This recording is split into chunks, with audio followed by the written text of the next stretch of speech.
नमस्कार। आज समझते हैं भारत के सबसे ज्यादा आबादी वाले राज्य उत्तर प्रदेश को। यूपी का इतना जबरदस्त प्रभाव क्यों है? इसकी कहानी एक हैरान करने वाले नंबर से शुरू होती है। 2011 में यहाँ की आबादी थी लगभग 20 करोड़। इतनी बड़ी आबादी ही इसे भारत का राजनीतिक पावर हाउस बनाती है, पूरे देश की राजनीति का सेंटर। इतनी बड़ी आबादी एक बहुत ही विविध जमीन पर बसी है। चलिए इसे जरा समझते हैं। मुख्य रूप से यहाँ 3 अलग अलग इलाके हैं: तराई, गंगा का मैदान और बुंदेलखंड का पठार। उत्तर का तराई क्षेत्र अपनी नम उपजाऊ मिट्टी के लिए जाना जाता है, जो खेती का पावर हाउस है। बीच में है गंगा का मैदान, जो इस राज्य की लाइफलाइन है, हजारों सालों से नदियों से बना है। और दक्षिण में है प्राचीन और चट्टानी बुंदेलखंड पठार। इसकी खूबसूरती बिल्कुल अलग है। अब बात करते हैं इसके 4000 साल से भी ज्यादा पुराने शानदार इतिहास की। वैदिक काल के ब्रह्मर्षि देश से लेकर 1857 की क्रांति तक इसका इतिहास बहुत लंबा है।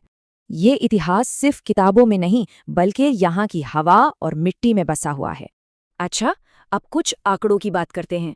2011 की जनगणना काफी कुछ बताती है, जैसे कि साक्षरता यानी लिटरेसी। मर्दों और औरतों के बीच लगभग 20% का एक बड़ा गैप था। ये अंतर जिलों के बीच और भी गहरा है। एक तरफ 80% तो दूसरी तरफ 47% से भी कम। आबादी के घनत्व से लेकर लिंगानुपात तक ये आंकड़े एक ही राज्य में 2 अलग दुनिया दिखाते हैं। यहाँ एक अजीब सा विरोधाभास है। जहाँ लिटरेसी सबसे ज्यादा, वहीं लिंगानुपात सबसे कम। तो इस विशाल राज्य की अर्थव्यवस्था कैसे चलती है?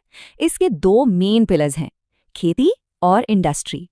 यूपी को भारत का अन्न भंडार भी कहते हैं। गेहूं, गन्ना, आम और आलू सब में देश में नंबर 1 है। पर ये जबरदस्त खेती बहुत ज्यादा भूजल यानी ग्राउंड वाटर पर निर्भर है। 70% से ज्यादा सिंचाई ट्यूबवेल से होती है। ये बात भविष्य के लिए एक बड़ा सवाल खड़ा करती है। क्या ये सस्टेनेबल है?